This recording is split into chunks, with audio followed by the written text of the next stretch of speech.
Let's know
ነው እኛ ወርሲነ ነበረው ኃጢአትን አይደለም። ኃጢአተኛ ዘበለስን አልበላንማ።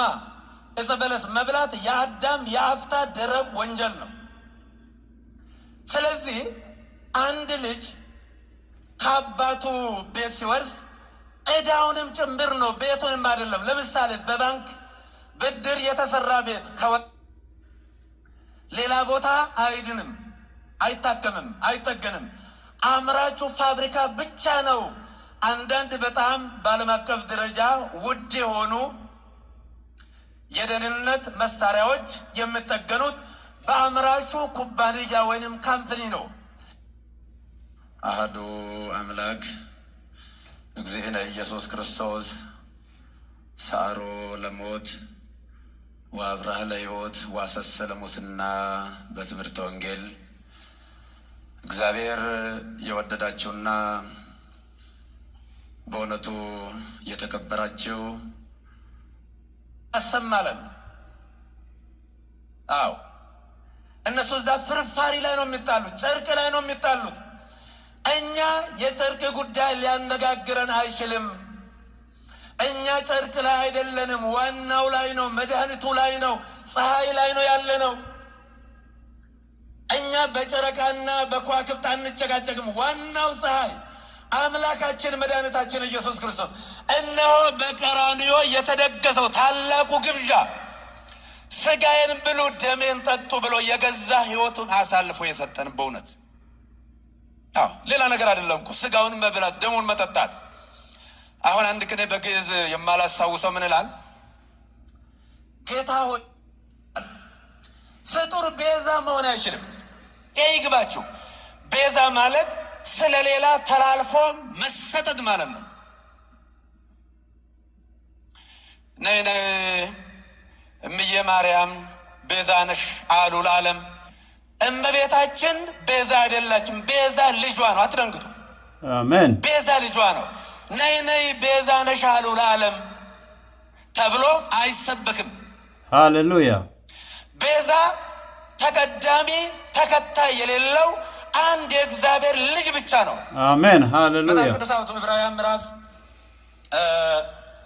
9 ቁጥር 11 ላይ ምዕራፍ 9 ቁጥር 11 ላይ ምን ይላል? ነገር ግን ክርስቶስ መጣ ዘንድ ላለው መልካም ነገር ሊቀ ካህናት ሆኖ በምትበልጠውና በምትሻለው በእጆችም ባልተሰራች ማለት ለዚህ ፍጥረት ባልሆነች ድንኳን ፈጽሞ ወደ ቅድስ በገዛ ደሙ የዘላለም ቤዛነትን አግኝቶ በገዛ ደሙ ገባ እንጂ በፍየሎችና በኮርማዎች አይደለም። በፍየሎች በኮርማዎች አይደለም። ሚካኤል ቤዛ መሆን አይችልም። ገብርኤል ቤዛ አልሆነም። አብርሃም ቤዛ አልሆነም። የትኛውን ፍጡር ቤዛ አልሆነም። ለዘላለሙ ልጇ ነው ቤዛ። የእመቤታችን የቅድስት ድንግል ማርያም ልጇ የዓለም ቤዛ፣ የዓለም መድኃኒት፣ ለዓለም የተከፈለ በቀራንዮ ላይ የሞትና የኃጢአት መድኃኒት ሆኖ ለእኛ የተሰጠ ልብ በሉ። ስለዚህ የዘላለም ቤዛነትን አግኝተው አንድ ጊዜ ፈጽሞ ነው የሚለው። ስንት ጊዜ ይላል? አንድ ጊዜ ፈጽሞ በገዛ ደሙ ገባ እንጂ በፍየሎችና በኮርማዎች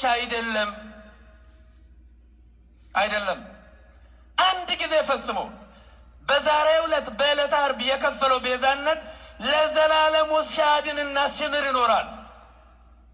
አሁን በእኛ ቤትም ሆነ በሌላ ቦታ እንደ ትልቅ መከራከሪያ ሆኖ ብዙ ጊዜ ጭቅጭቅ የሚደረግበት ሮሜ የፈረደበት ሮሜ 8:34 ምን የሚያከራክር ነገር አለው?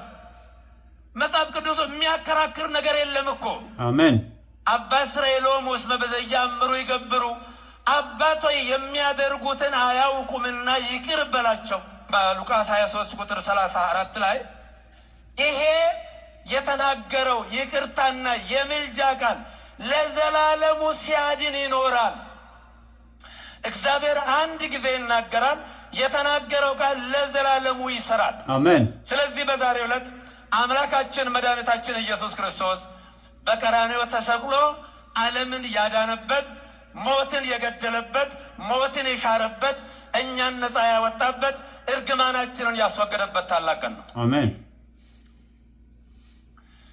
አንደኛ በዛሬው ዕለት መርገመ ሥጋ መርገመ ነፍሳችን ተወግዷል።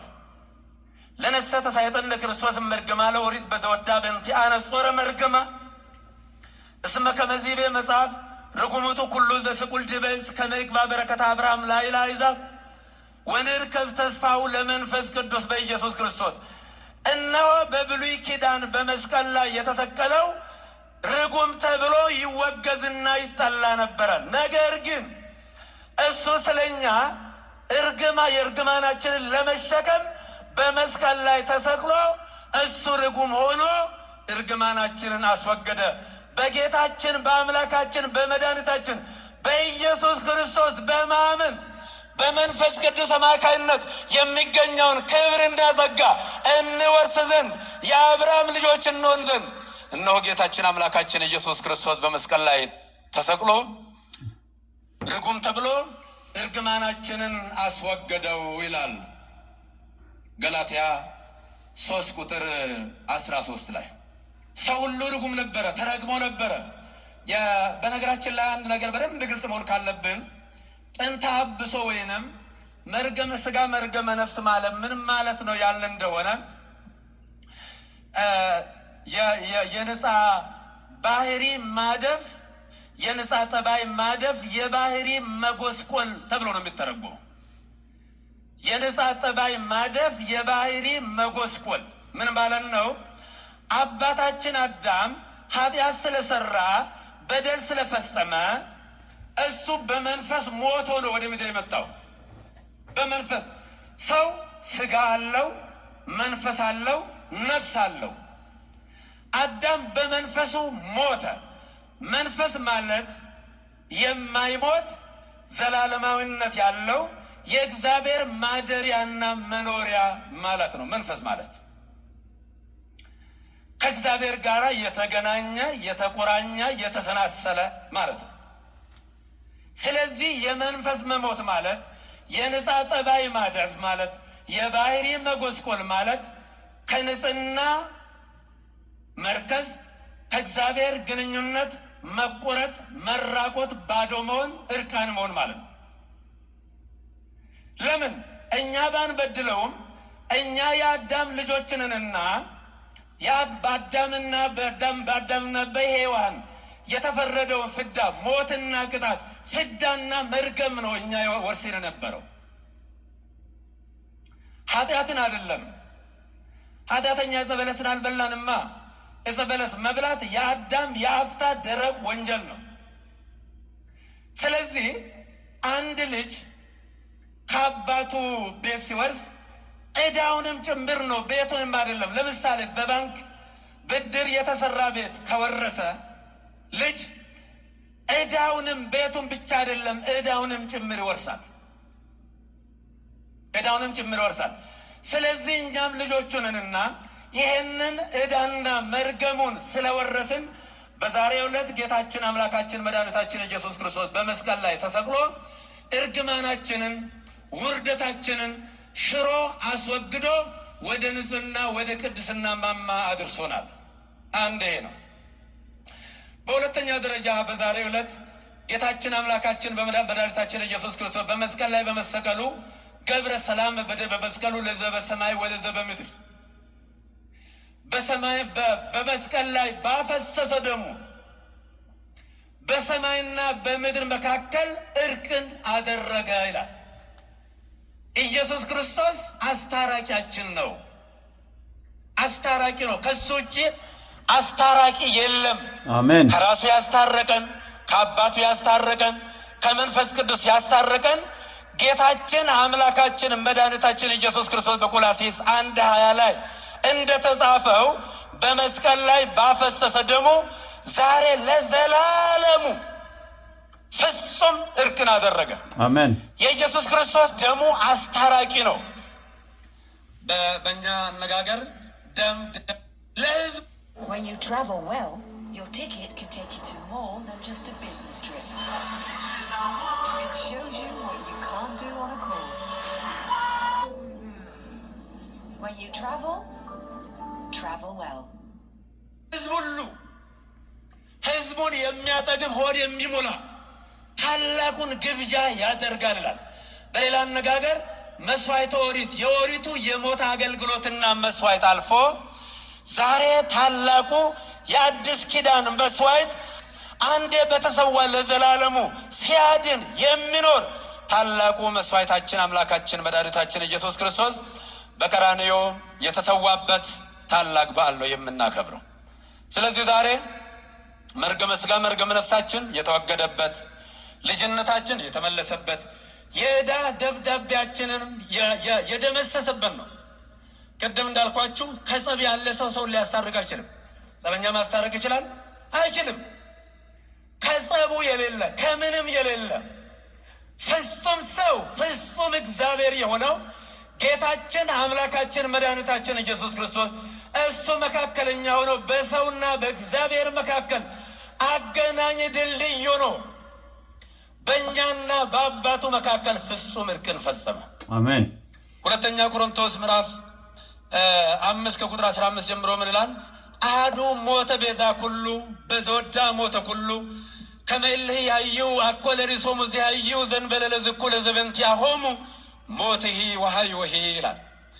አንዱ ስለ ሁሉም ሞተ ይላል። ስለ ሁሉም አንዱ ስለ ሁሉ ፈጽሞ ሞተ፣ በሕይወት የሚኖሩትም ለእሱ እንጂ ለራሳቸው እንዳይኖሩ አንዱ ስለ ሁሉ ሞተ ይላል። ስለ ሁሉም የሞተ መሞቱ ብቻ አይደለም የሚያስደንቀው፣ አምላካችን ኢየሱስ ክርስቶስ ገዳዮቹን እንኳ ሳይቀር የሚያደርጉትን አያውቁምና ይቅር በላቸው። አሜን። ዳዊት ልበ አምላክ ነው፣ ደግ ነው፣ መልካም ነው፣ የእምነት ሰው ነው። በጣም ዳዊት ምንም ነገር አይወጣለትም፣ እምነቱ ፍጹም ነው። ነገር ግን ያ ልበ አምላክ ተብሎ ብዙ የተባለለትና የተዘመረለት ዳዊት በሚሞትበት ሰዓት አንደኛ መጽሐፈ ነገሥት ምዕራፍ 3 ላይ ስታዩ ምን አለው ልጁ ሰለሞን? ልጄ ሰውን ጥበበኛውን አዋቂውን በእግዚአብሔር መንገድ ሂድ ብሎ ከመከረ በኋላ ይሄ ኢዮአብ ያደረገኝን ታውቃለህ። አያችሁት? የፍጡር ጭካኔ። ኢዮአብ ያደረገኝን ታውቃለህ። ሽበቱን በሰላም ወደ መቃብር አታውርደው፣ አንተ እንደ ጥበብ አድርግበት። ግደለው ነው። መልአከ ሞት አንዣቦበት እስኪ ገሌን ግደለው ይባላል? አይባልም። ዳዊት ግን ምንም ቢሆን ፍጹም አይደለምና ለልጁ ግድያን አስተምሮ ነው ግደል ብሎ ነው የሞተው። የኛ አባት ግን የይቅርታ አባት ስለሆነ በገዳዮቹ ፊት ገዳዮቹ እየሰሙት ፍጹም እንዳልተቀየማቸው አባት ሆይ የሚያደርጉትን አያውቁምና ይቅር በላቸው። አሜን ሃሌሉያ። ኖህ አካሄዱን ከእግዚአብሔር ጋር ያደረገ ፍጹም ሰው ነው። ከማያ የተረፈ ሰው ነው። ዘፍጥረት 9 ቁጥር 22 ላይ ግን ችግር ባጋጠመው ጊዜ ልጁ ካም ስለበደለው ካምን ረግሞታል እንጂ ይቅር አላለው። ነገር ግን ለዘላለሙ ይቅር ባይ የሆነ አምላካችን መድኃኒታችን ኢየሱስ ክርስቶስ በቀራንዮ ላይ በከፈለው ቤዛነት ለዘላለሙ ሲያድን ይኖራል። አሜን። አዎ ላለው ሰው ሁሉ ሐሴት ያደርግ ዘንድ ፍጹም ድነትን ያገኝ ዘንድ እግዚአብሔር አብ በቀራንዮ ላይ የደገሰው ያዘጋጀው እሱም ፈቃደኛ ሆኖ የተሰዋው አምላካችን መድኃኒታችን ኢየሱስ ክርስቶስ ዛሬን ባለ ስቅለቱ ስናስብ እሱ ለእኛ የዋለውን ውለታ ነው፣ ደግነቱን ነው፣ መልካምነቱን፣ አባትነቱን ነው።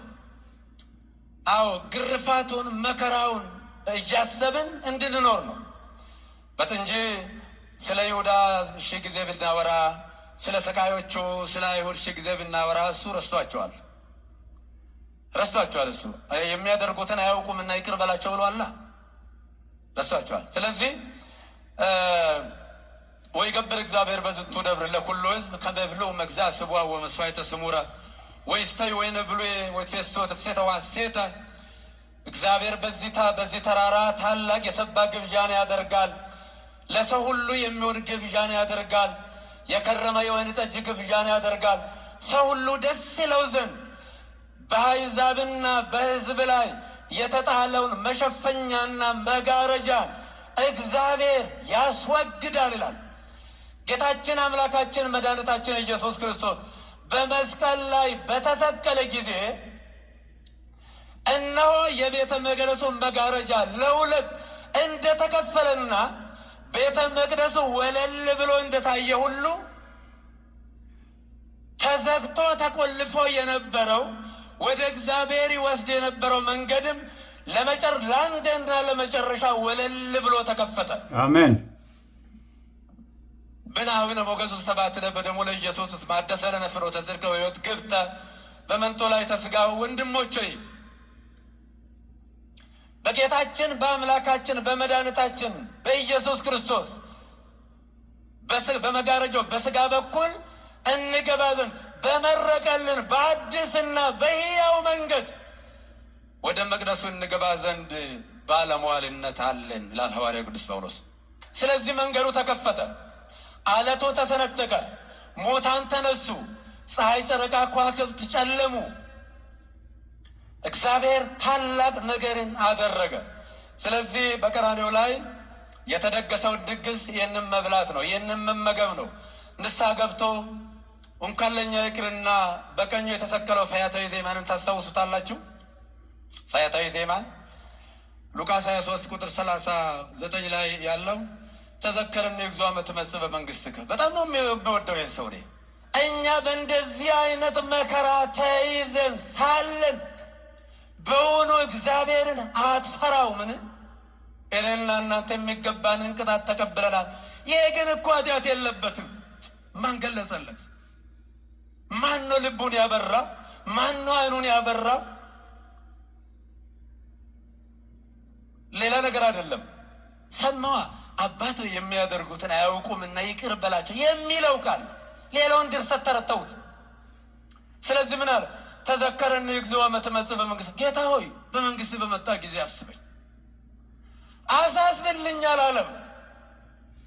በዛ ያን የተዋረደውን የተሰቀለውን እርቃኑን እንደሱ የተሰቀለውን የመንግስት ባለቤት መሆኑን አውቆ አሜን መለኮታዊ እግዚአብሔር መሆኑን አውቆ ጌታ ሆይ በመንግስት በመጣ ጊዜ አስበኝ። እስኪ እንደሱ እንደሆነ እግዚአብሔር የዚህ ሰው እድል ይስጠን። በእውነት አሜን። በጣም እድለኛ ሽፍታ ነው።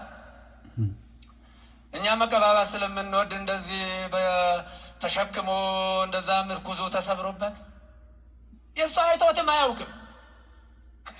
የታየዋል እውነቱን ነው እንጂ መናገር ጌታን የዛለት ብቻ ነው ያየው። ክርስቶስ እኮ ልዩነት ነው። ሁለቱ ሽፍቶቹን ከተለያዩ በክርስቶስ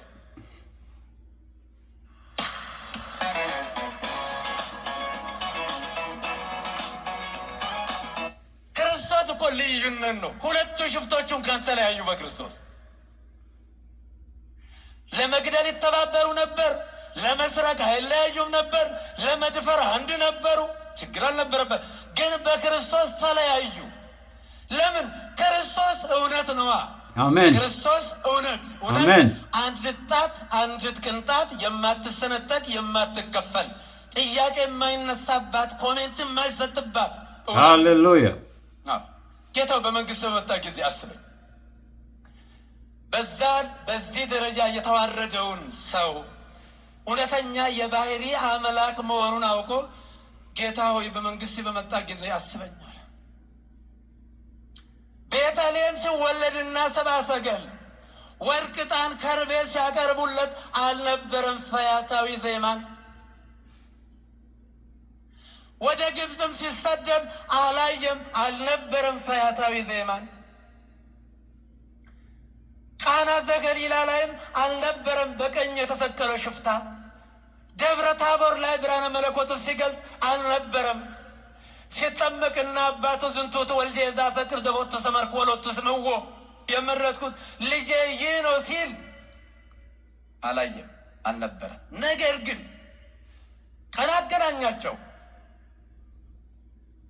እቺ ዓለም ለሁለት ሳትሆንም በጣም ክፉ ለሆነ ሰው በጣም ደግ ለሆነ ሰው ዓለም የተጣጣፊዎች ነች። ለእስስቶች በጣም ትመቻለች። ለእውነተኛና ለደረግ ግን አትመችም። ያ ታላቁ እውነት የደግነት ጥግ በቀራንዮ ተሰቅሎ ዓለምን ነፃ ሲያወጣ ፈያታዊ ዜማን አይቶ ተዘከረን የእግዚኦ ዓመት መጽበሙ። ይሄ ፍጹም ይቅር ባይነቱን እኮ የሚያሳየው። እኛ ሌላ ስቃይ አያስፈልግም። እኛም እኮ እንደ ፈያታዊ ዜማን ጌታ ሆይ በመንግስት በመጣ አስበኝ፣ በቃ የሚፈልገው እሱ ነው። እመኑ። ይኸው አሜን። በእርሱ በሚያምን አይፈረደበትም። አሜን። ግን በአንዱ በእግዚአብሔር ልጅ ስም ስላላመነ አሁን ተፈርዶበታል። አሜን እኮ የሚለው ዓለምን ነፃ ያወጣ በቀራንዮ የተደገሰው ታላቁ ግብዣ፣ ታላቁ ድግስ፣ ይሄንን መስማት፣ ማዳመጥ፣ መብላት፣ መመገብ። ሃሌሉያ። ማንም እኮ ብሉ እንጂ ጠጡኝ ብሎ ራሱን የሰጠ የለም እኮ። ሰው ቁሱን ነው የሚሰጠው። ራሱን የሰጠ የገዛ ነፍሱ አሳልፎ ለእኛ የሰጠን እግዚአብሔር አብ የገዛ ልጁን አሳልፎ ሰጠን። ወልዶ መከምኔነ አለ መጥቶ መንተ ኩል ነው ወምንቱቱን ከዘይዘ ይገወነ ኩሉ ለገዛ ልጁ ሳይራራ የገዛ ልጁን አሳልፎ የሰጠን ከልጁ ጋር የማይሰጠን ምን ነገር አለ ይላል። በዛሬው ትምህርታችን በደንብ እንድትጨብጡት የሚያስፈልገው ቤዛ አንድና አንድ ኢየሱስ ክርስቶስ ብቻ መሆኑን አሜን። ሃሌሉያ። ትንቢተ ኢሳይያስ 63 ቁጥር 9 ላይ በመልአክም በአማላጅም አይደለም ቤዛ እሱ ነው፣ ተቤዣቸው፣ የተቤዠን በደሙ በሞቱ።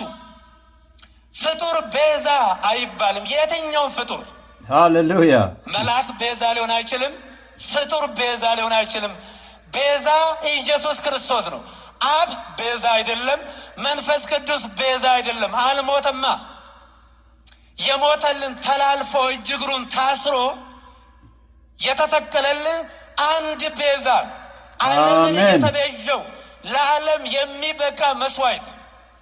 አይገርማችሁም?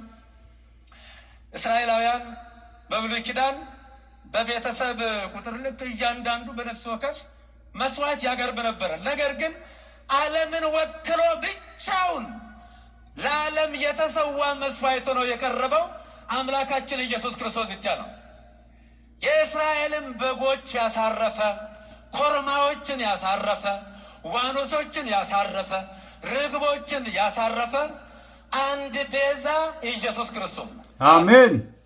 በሁለተኛ ደረጃ ሞታችንን የሻረበት የሞትን ክንዱ ብርት ሰብሮ ሞት እንዳለው ያሳየበት የዲያብሎስን ግዛት በሞቱ አንኮታኩተው ጥሎ ተዋርዶ የነበረው ተሰቃይቶ የነበረው ወድቆ የነበረው ረክሶ የነበረው የሰውን ተፈጥሮ ማንነት አድሶ ቀድሶ ወደ ቤቱ የመለሰበት ታላቅ ቀን ነው ዓርብ። የዕዳ ደብዳቤያችንን ያ መክፈል አቅቶን፣ ዕዳ በጣም ከባድ ነው፣ ወገብ ይሰብራል።